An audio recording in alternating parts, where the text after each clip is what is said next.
Hello friends, welcome back to my YouTube channel. और आज के इस वीडियो में हम लोग शिक्षा के प्रति दृष्टिकोण को डिस्कस करने वाले हैं। आपका बीएड एग्जाम में जो 40 मार्क्स का टीचिंग एप्टीट्यूड है उसका ये फर्स्ट टॉपिक है और इसे हम लोग आज डिस्कस करेंगे। पहले थ्योरी पार्ट को हम लोग डिस्कस करेंगे और जब ये टॉपिक कंप्लीट हो जाएगा तो फिर इसका क्वेश्चन आंसर को डिस्कस करेंगे। इससे आपकी काफ़ी हद तक चीज़ें कंप्लीट हो जाएगी। तो चलिए हम लोग शुरू करते हैं। और शिक्षा शब्द जो है वो शिक्ष धातु शब्द से बना है जिसका अर्थ होता है सीखना और सिखाना। तो सामान्य अर्थ में अगर आपसे कोई पूछे कि शिक्षा क्या है तो आप कहेंगे सीखना और सिखाना ही क्या है, शिक्षा है। संस्कृत में शिक्षा शब्द के लिए एक शब्द का प्रयोग किया जाता है जो होता है विद्या।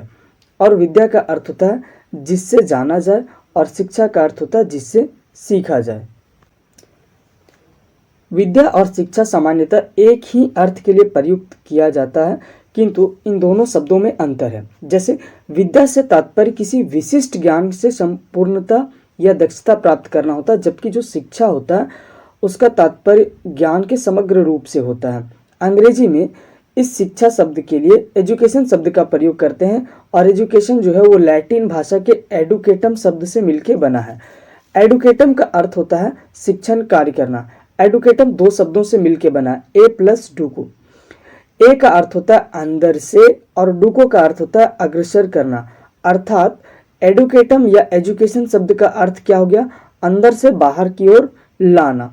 तो शिक्षा में अध्यापक जो है वो छात्र को कुछ देता नहीं बल्कि उसकी जो अंतर्निहित शक्तियां हैं उसको बाहर लाने में, प्रस्फुटित होने में सहायता प्रदान करता है। जो चीज़ें उसके अंदर पहले से है, उसके अंदर जो छुपी हुई प्रतिभा है, शक्तियां हैं, उसको शिक्षक बाहर लाने में मदद करता है। तो अर्थ के व्यापकता के आधार पर शिक्षा को हम दो वर्गों में बांट सकते हैं। एक को कहते हैं औपचारिक शिक्षा और दूसरे को कहते हैं अनौपचारिक शिक्षा। चलिए पहले औपचारिक शिक्षा समझते हैं। तो वो शिक्षा जो हम अपने विद्यालय विश्वविद्यालय से प्राप्त करते हैं उसे औपचारिक शिक्षा करते हैं। इस शिक्षा में हम पुस्तकों से ज्ञान प्राप्त करते हैं, या हम कह सकते हैं कि ये एक पुस्तकीय ज्ञान वाली शिक्षा होती है। इस शिक्षा को योजनाबद्ध तरीके से प्लानिंग करके दिया जाता है। जैसे कि आप किसी क्लास में जो बच्चा पढ़ रहा है उसको उस क्लास का पहले से प्लानिंग किया जाता है कि इस क्लास में ये चीज़ें पढ़नी है, कब एग्ज़ाम लेना है और कौन सा सब्जेक्ट पढ़ाया जा रहा है, सारा कुछ योजनाबद्ध तरीके से होती है। और इस शिक्षा का एक निश्चित उद्देश्य होता है। हर क्लास का एक निश्चित उद्देश्य होता है, निश्चित पाठ्यक्रम होता है, सिलेबस फिक्स किया जाता है और एक पाठ्य पुस्तकें दी जाती है कि इन्हीं पाठ्य पुस्तकों को फलाने क्लास में पढ़ना है। तो इस तरीके से हम देखते हैं कि औपचारिक शिक्षा जो है वो हमें स्कूल और कॉलेज से प्राप्त होता है, योजनाबद्ध होती है, निश्चित उद्देश्य होता है, इसका एक निश्चित पाठ्यक्रम है और इसका एक निश्चित पाठ्य पुस्तकें होती है। जबकि अनौपचारिक शिक्षा जो होती है वो आजीवन चलने वाली प्रक्रिया है। इसमें क्या था, औपचारिक शिक्षा में जब तक आप विद्यालय या विश्वविद्यालय जा रहे हैं तब तक आप सीख रहे हैं, जबकि अनौपचारिक शिक्षा जो है वो आजीवन चलने वाली प्रक्रिया है। मतलब शुरू से लेके आप मरने समय तक जो कुछ भी सीखा जाता है वो सब इस शिक्षा में आती है। ये शिक्षा हम अपने घर परिवार, पड़ोस, विद्यालय, समाज या अपने आसपास से सीखते हैं। इसका कोई उद्देश्य नहीं होता, निश्चित उद्देश्य इसका नहीं है, ना ही इसका कोई पाठ्यक्रम होता है। इसमें शिक्षण विधि समय सारणी नहीं होता है। मतलब ये नहीं कि आप टाइम टेबल, जैसे टाइम टेबल फिक्स है कि 9 से 10, 9 से 3 हमें स्कूल में जाके पढ़ना है, ऐसा कुछ नहीं है। आप कहीं भी है, एनी टाइम बस पे ट्रैवल कर रहे हैं, ट्रेन में ट्रैवल कर रहे हैं, कहीं बैठे हैं, चाय की दुकान पे बैठे, कहीं भी अगर कोई चीज़ सीख लेते हैं तो वो अनौपचारिक शिक्षा में आती है। इसीलिए इसमें कोई समय सारणी फिक्स नहीं होता है। तो इस प्रकार से औपचारिक और अनौपचारिक शिक्षा के व्यापक अर्थ के आधार पर दो कैटेगरी में बांटा गया है। आगे हम लोग चलते हैं। ये औपचारिक शिक्षा को कई सारे विद्वान ने अपने अपने मत के अनुसार परिभाषित किया है। तो हम लोग कुछ विद्वानों के परिभाषा को देखते हैं। आपके एग्जाम में डायरेक्ट क्वेश्चन पूछ दिया जाता है कि ये परिभाषा किनके द्वारा दिया गया है। तो आप साइंटिस्ट, इनके जो विद्वान हैं उनके नाम आप याद रखेंगे।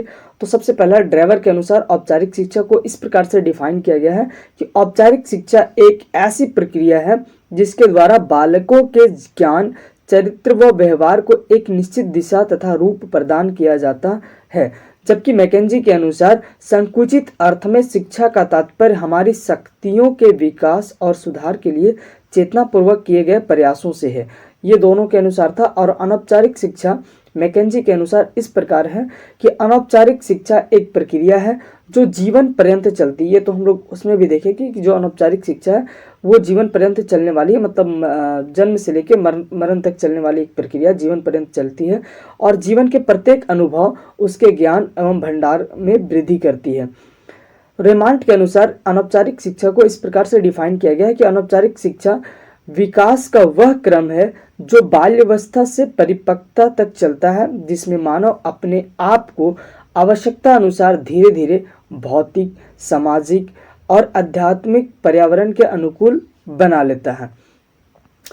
एक्चुअली जब हम लोग ये दोनों चीज देखते हैं, औपचारिक शिक्षा और अनौपचारिक शिक्षा, तो हम शिक्षा को एक्चुअल में डिफाइन नहीं कर पाते, क्योंकि औपचारिक जो शिक्षा है वो परंपरागत और रूढ़िगत बना देता है। इससे शिक्षा सामाजिक परिवर्तन के साथ नहीं चल पाएगी और ना ही व्यक्ति के लिए व्यवहारिक और उपयोगी सिद्ध हो पाएगा। इसके विपरीत जो अनौपचारिक शिक्षा है वो व्यक्ति को अपने दैनिक अनुभव से स्वतः ही शिक्षा मिलती रहती है। इस स्थिति में शिक्षा के विकास के लिए प्रयास करने की आवश्यकता ही नहीं रह जाएगी। ऐसा होने पर शिक्षा का अनौपचारिक भाग भी अच्छी तरह से विकसित नहीं हो पाएगा। इस वजह से शिक्षा का हमें एक वास्तविक अर्थ जानने की जरूरत है। तो वास्तविक अर्थ में शिक्षा क्या है ये हम लोग देखते हैं। शिक्षा एक ऐसी प्रक्रिया है जिसके द्वारा बालक को जन्मजात शक्तियों का विकास स्वाभाविक रूप से होता है। तो शिक्षा एक ऐसी प्रक्रिया है जिससे बालक की जो जन्मजात शक्तियां होती है उसको स्वाभाविक रूप से विकसित किया जाता है। और ये चीज़ हम लोग पहले भी देखे कि शिक्षा में एक शिक्षक कुछ बच्चे को देता नहीं है, जबकि जो उसके अंदर है उसी को बाहर लाने में सहायता करता है। परिणाम स्वरूप उसके व्यक्तित्व को पूर्णता प्राप्त होती है और वह सामाजिक, भौतिक और आध्यात्मिक पर्यावरण के साथ अच्छी तरह से समायोजन कर सकता है। और ये तो था शिक्षा का वास्तविक अर्थ क्या है। तो हम देखते हैं कि आधुनिक अर्थ में अभी के समय में शिक्षा का अर्थ क्या रह गया। तो अभी आधुनिक समय में शिक्षा का अर्थ है मानवीय भावनाओं का विकास करना, तार्किक शक्तियों का विकास करना, व्यक्तित्व का विकास करना, नेतृत्व का विकास करना, व्यावसायिक सफलता का विकास करना, ताकि वो आगे चल के अपने पैरों पे खड़ा हो जाए, आत्मनिर्भर बन सके, सामाजिक समस्याओं के प्रति उसमें जागरूकता लाना, प्रजातांत्रिक नागरिक का विकास करना, आध्यात्मिक मूल्यों का विकास करना और सामाजिक परिवर्तन के प्रति उचित दृष्टिकोण कि समाज में क्या चीज़ें परिवर्तन हो रही है उसके प्रति भी उसके अंदर सोचने की, जानने की दृष्टिकोण लाना। ये सारे के सारे जो है वो आधुनिक शिक्षा के अर्थ में आता है। इससे भी आपको क्वेश्चन बन सकता है कि निम्न में से कौन सा आधुनिक शिक्षा का अर्थ है। ये इस तरीके से। अब शिक्षा की प्रकृति क्या होती है। तो शिक्षा एक उद्देश्यपूर्ण व सचेतन प्रक्रिया है। इसमें कई सारे विद्वानों ने अपना अपना मतभेद दिया है। तो सबसे पहले हम लोग देखते हैं शिक्षा एक उद्देश्यपूर्ण और सचेत प्रक्रिया है। शिक्षा का कुछ ना कुछ उद्देश्य होता है। इस उद्देश्य की प्राप्ति के लिए बहुत सोच विचार कर व जानबूझकर प्रयत्न किए जाते हैं। अर्थात शिक्षा की प्रक्रिया योजनाबद्ध तरीके से संचालित की जाती है। एक प्लानिंग के अनुसार बच्चे को पढ़ाया जाता है, एकदम नर्सरी से लेके प्ले स्कूल से लेके उसको हायर एजुकेशन तक प्लानिंग के अकॉर्डिंग वो पढ़ता है। तो इसीलिए हम कहते हैं कि ये इसका एक उद्देश्य होता है और ये योजनाबद्ध तरीके से दिया जाता है। इसी बात की पुष्टि के लिए बॉसिंग ने कहा है कि शिक्षा का कार्य व्यक्ति को उसके वातावरण से इस उद्देश्य से समायोजित करना है जिससे कि व्यक्ति और समाज दोनों को अत्यधिक और दीर्घकालीन संतुष्टि प्राप्त हो। मतलब व्यक्ति को इस प्रकार से शिक्षा प्रदान करना है कि वो समाज को और अपने आप को दोनों को संतुलित करके चले, अपने आप को समाज में समायोजित कर पाए, समाज के अकॉर्डिंग चला पाए। और आगे हम लोग फिर देखते हैं दूसरे नंबर में कि शिक्षा जीवन पर्यंत चलने वाली एक प्रक्रिया है। बालक शिक्षा का केवल विद्यालय में और शिक्षकों से प्राप्त नहीं करता है। कहने का अर्थ है कि जो बालक होता है वो केवल जो शिक्षा है वो अपने विद्यालय से नहीं प्राप्त करता है, वरन अपने संपूर्ण जीवन में अपने परिवार से, अपने समाज से, आसपास से और अपने अनुभवों से शिक्षा ग्रहण करते रहता है। बालक जैसे एक नवजात शिशु के रूप में जन्म लेता है और जब तक वह मृत्यु को प्राप्त नहीं कर लेता है वह कुछ ना कुछ सीखते रहता है। इस कारण से हम कह सकते हैं कि शिक्षा जो है वो जीवन पर्यंत चलने वाली एक अनावरण प्रक्रिया है। तीसरा हम लोग देखते हैं कि शिक्षा एक सामाजिक प्रक्रिया है। शिक्षा समाज के लिए और समाज द्वारा संचालित प्रक्रिया है। इसे इस प्रकार हम समझ सकते हैं कि मनुष्य एक सामाजिक प्राणी है। समाज के अस्तित्व पर ही शिक्षा का अस्तित्व निर्भर करता है। तो मनुष्य एक सामाजिक प्राणी है और वह समाज के अभिन्न अंग होता है। अतः शिक्षा का कार्य केवल व्यक्तिगत विकास करना नहीं है, अपितु शिक्षा द्वारा उसका सामाजिक विकास करना अति आवश्यक है। तभी तो वह समाज में रह पाएगा, अपने आप को उस परिवेश में ढाल पाएगा। अगला हम लोग पॉइंट देखते हैं, शिक्षा एक प्रगतिशील प्रक्रिया है। ठीक है, तो शिक्षा की जो प्रक्रिया है वो स्थिर नहीं है, यह प्रगतिशील है। मतलब हमेशा ये गतिशील रहता है, चलते रहता है। यह व्यक्ति के जन्म से प्रारंभ होकर मृत्यु तक चलते रहता है, जिसमें व्यक्ति को सक्रिय बना के, एक्टिव बना के उसके जीवन की उन्नति और विकास करने के लिए प्रेरित करता है। शिक्षा की प्रक्रिया के द्वारा ही व्यक्ति अपनी उन्नति और विकास करने में सफल हो पाता है। इसका अगला पॉइंट है 5 नंबर, शिक्षा एक द्विमुखी प्रक्रिया है। इसके दो अंग हैं, एक शिक्षक और दूसरा विद्यार्थी। दो प्रक्रिया, द्विमुखी कहने का मतलब एक शिक्षक और दूसरा विद्यार्थी। ठीक है, ये कथन किसने कहा था? तो ये एडम्स के अनुसार है कि शिक्षा एक द्विमुखी प्रक्रिया है। और द्विमुखी प्रक्रिया में कौन कौन आते हैं? तो एक शिक्षक आता है और दूसरा विद्यार्थी आता है। कई सारे विद्वान ने इस बात को अलग अलग तरीके से कहा है, जैसे कि शिक्षा को त्रिमुखी प्रक्रिया भी कहा गया है। ड्यूई के अनुसार शिक्षा एक त्रिमुखी प्रक्रिया है, इसके 3 अंग होते हैं। तो ये आपको याद रखना जरूरी है कि किनके अनुसार शिक्षा को द्विमुखी प्रक्रिया कहा गया और किनके अनुसार शिक्षा को त्रिमुखी प्रक्रिया। द्विमुखी प्रक्रिया में कौन कौन आते हैं? तो द्विमुखी में शिक्षक और एक विद्यार्थी आता है, जबकि त्रिमुखी प्रक्रिया में शिक्षक, दूसरा बालक और तीसरा जो है वो पाठ्यक्रम को शामिल किया गया है। तो त्रिमुखी प्रक्रिया में 3 हो गए, शिक्षक, बालक और पाठ्यक्रम। शिक्षा विकास की प्रक्रिया, शिक्षा जो है वो विकास की प्रक्रिया। प्रत्येक बालक कुछ वंशानुगत शक्तियों को लेकर पैदा होता है। जब बालक पैदा होता है तो उसमें कुछ जन्मजात शक्तियां होती है। सामाजिक वातावरण में बालक को इन शक्तियों का विकास होता है और जैसे ही वो जिस समाज में रहता है उस समाज के अकॉर्डिंग उसकी उन शक्तियों का विकास होता है। वातावरण में रहते हुए बालक अनेक क्रियाएं करता है, जिससे नए नए अनुभव प्राप्त होते हैं और जिस बालक को जितना अधिक अनुभव प्राप्त होती है उसका विकास उतना अधिक होता है। इस प्रकार हम कह सकते हैं कि शिक्षा विकास की प्रक्रिया है। अब हम लोग देख लेते हैं कि शिक्षा के अंग अथवा घटक, इस बात पे भी अलग अलग विद्वानों के अलग अलग मत हैं। तो एडम्स के अनुसार शिक्षा के 2 घटक होते हैं, एक विद्यार्थी और दूसरा शिक्षक। ये उन्होंने जब शिक्षा की प्रक्रिया भी डिस्कस की थी तो उन्होंने वहाँ भी कहा था कि शिक्षा के 2 द्विमुखी प्रक्रिया है। जबकि ड्यूई के अनुसार उन्होंने भी माना है कि शिक्षा का 2 अंग है, एक मनोवैज्ञानिक और दूसरा सामाजिक। मनोवैज्ञानिक में सीखने वाले की मानसिक स्थिति और सामाजिक में सीखने वाले का सामाजिक वातावरण होता है। रायबर्न ने शिक्षा के 3 अंग माने हैं या 3 घटक माने हैं, एक विद्यार्थी, दूसरा शिक्षक और तीसरा जो है वो पाठ्यक्रम। देखिए, आपको कंफ्यूज नहीं होना, वहां पे शिक्षा की प्रक्रिया पूछी गई। जब आपको एग्जाम में पूछा जाएगा तो वहां पे पूछेगा शिक्षा की प्रक्रिया। तो एडम्स के अनुसार 2 आपको बताना है और ड्यूई के अनुसार 3 बताना है। जबकि आपको अंग या घटक पूछे तब एडम्स के अनुसार 2 यहाँ भी आप बताए, ड्यूई के अनुसार 2 यहाँ पे आपको बताना है और रायबर्न के अनुसार 3 आपको लिखना है। ठीक है, तो फिर हम लोग आगे चलते हैं। अब हम लोग जो शिक्षा के अंग हैं, विद्यार्थी, शिक्षक और पाठ्यक्रम, तीनों को एक एक करके डिस्कस करेंगे। तीनों के महत्व के बारे में देखते हैं। तो सबसे पहले हम लोग देखते हैं शिक्षक।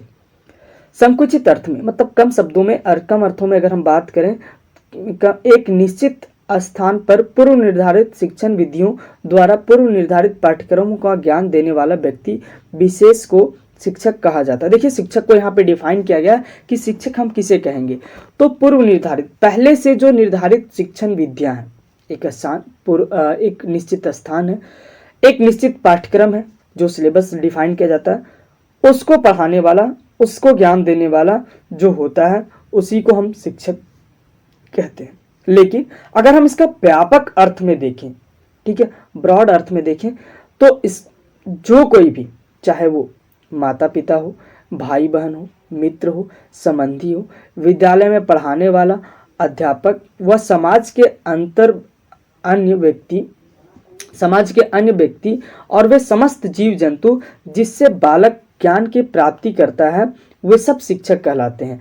यहाँ पे शिक्षक का मतलब देखिए, एक तो दो अर्थों में आपको बताया गया, एक संकुचित अर्थ में कि जो आपको विद्यालय में निश्चित स्थान पर निश्चित पाठ्यक्रम जो पढ़ाता है वो शिक्षक हो, जबकि जो व्यापक अर्थ में बालक जो है वो अपने आसपास से, माता पिता से, अपने परिवार से, अपने समाज से, पशु पक्षियों से, अपने मित्रों से, कहीं से भी जो कुछ भी सीखाता है वे सब के सब क्या कहलाते हैं? शिक्षक कहलाते हैं। अब शिक्षक को चरित्रवान, प्रसन्नचित्त और धैर्यवान होना चाहिए। इससे क्वेश्चन आपको पूछा जाएगा कि एक शिक्षक को किस प्रकार से होना चाहिए, तो आप आंसर में लिखेंगे चरित्रवान, प्रसन्नचित्त और धैर्यवान होना चाहिए। उसे अपने विषय का पूर्ण ज्ञान व बाकी विषयों का सामान्य ज्ञान होना चाहिए, जिस विषय का वो शिक्षक है। जैसे सपोज कीजिए कि अगर कोई मैथ्स का टीचर है तो मैथ्स का उसका संपूर्ण ज्ञान होना चाहिए, जबकि अन्य जो सब्जेक्ट होते हैं उसका उसे सामान्य ज्ञान, थोड़ा थोड़ा उसको नॉलेज होना चाहिए। तो ये रहा शिक्षक। अब इसके बाद हम लोग अगला अंग शिक्षा का जो है वो है विद्यार्थी, उसको डिस्कस करते हैं। ये आधुनिक युग में शिक्षा बालक केंद्रित है, मतलब जो मॉडर्न एजुकेशन है, अभी के समय में जो शिक्षा दी जाती है वो बाल केंद्रित है, मतलब बालक के ऊपर केंद्रित है। शिक्षा के केंद्र अब शिक्षक नहीं है, विद्यार्थी है। ठीक है, पहले सेंटर में, मतलब केंद्र में जो थे, अब केंद्र कहने का मतलब है कि जो ज़्यादा इम्पोर्टेंस जो दिया जाता था वो आप कहेंगे कि पहले शिक्षक को दिया जाता था। अब जो है वो शिक्षक का स्थान जो है वो गौण कर दिया गया है, अब बाल केंद्रित शिक्षा दिया जाता है। आधुनिक युग मनोविज्ञान का युग है। मनोविज्ञान ने यह सिद्ध कर दिया है कि शिक्षा में बालक की प्रकृति बहुत महत्वपूर्ण होती है। उसको समझे बिना शिक्षण की प्रक्रिया चल ही नहीं सकती है। तो बालक की जो मनोवैज्ञानिक स्थिति है, ठीक है, पहले वो हमें जानना जरूरी है और फिर वो जान के हम बालक को उसके अकॉर्डिंग शिक्षा देते हैं। यही कारण है कि शिक्षक के लिए अपने विषय के ज्ञान के साथ साथ बाल मनोविज्ञान और शिक्षा मनोविज्ञान का ज्ञान आवश्यक हो गया है। और ये सारी चीज़ें जो है वो बाल मनोविज्ञान या शिक्षा मनोविज्ञान बीएड के पाठ्यक्रम में आपको पढ़ाया जाता है। अभी आप बीएड में एडमिशन लेंगे तो उन सारे पाठ्यक्रम में ये चीज़ इसीलिए पढ़ाया जाता है क्योंकि आपको पहले बालक के मनोविज्ञान की स्थिति जाननी है, उसके बाद आप उसे क्या करेंगे? शिक्षा देंगे।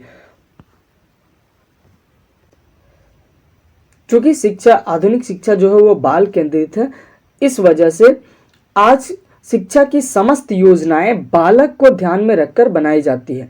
आधुनिक युग में किंडरगार्टन, मॉन्टेसरी, डाल्टन योजना, ये सारी की सारी जो शिक्षण विधियां हैं वो बाल केंद्रित विधियां हैं। चलिए अगला हम लोग, तो अगला अंग जो है वो पाठ्यक्रम है। शिक्षक विद्यार्थी को जो कुछ सिखाता है अथवा सीखने में जो कुछ सहायता करता है वह पाठ्यक्रम कहलाता है। एग्जाम्पल से समझते हैं, पुस्तक लेते हैं हम एग्जाम्पल, जो बुक होता है, इसी बुक के मदद से एक शिक्षक जो है वो विद्यार्थी को पढ़ाता है। ठीक है, और ये पुस्तक जो है वो विद्यार्थी को सीखने में मदद करता है। तो हम कह सकते हैं कि जिसकी सहायता से शिक्षक पढ़ाते हैं या जो हमें सीखने में मदद करता है वो पाठ्यक्रम है। तो पुस्तक क्या हो जाएगा? पाठ्यक्रम हो जाएगा। संकुचित अर्थ में पाठ्यक्रम का अर्थ होता है विद्यालयों में पढ़ाया जाने वाला परंपरागत जो विषय है वो पाठ्यक्रम कहलाते हैं। जबकि अगर हम इसका व्यापक रूप में अर्थ देखें तो पाठ्यक्रम में वे सब अनुभव शामिल है जिससे एक बालक किसी विद्यालय अर्थात अपनी कक्षा में, पुस्तकालय में, प्रयोगशाला में, क्रीड़ा स्थल पे या अन्य किसी भी स्थल पे सीखता है, सब पाठ्यक्रम में आते हैं। तो आज का टॉपिक हम यहीं पे एंड करते हैं। इसके अगला टॉपिक की शिक्षा का कितने सारे आधार होते हैं, शिक्षा की आवश्यकता एवं महत्व क्या है, कौन कौन से विद्वान ने शिक्षा की क्या क्या परिभाषाएं दी है, और ये 3-4 टॉपिक हम लोग कंप्लीट करेंगे। ये टॉपिक क्या हो जाएगा? कंप्लीट हो जाएगा। और फिर इसके हम लोग क्वेश्चन आंसर भी देखेंगे। तो अगर आपको वीडियो पसंद आया हो तो आप लाइक करें, शेयर करें और आप सब्सक्राइब करें। ठीक है, फिर मिलते हैं हम लोग नेक्स्ट वीडियो में। धन्यवाद।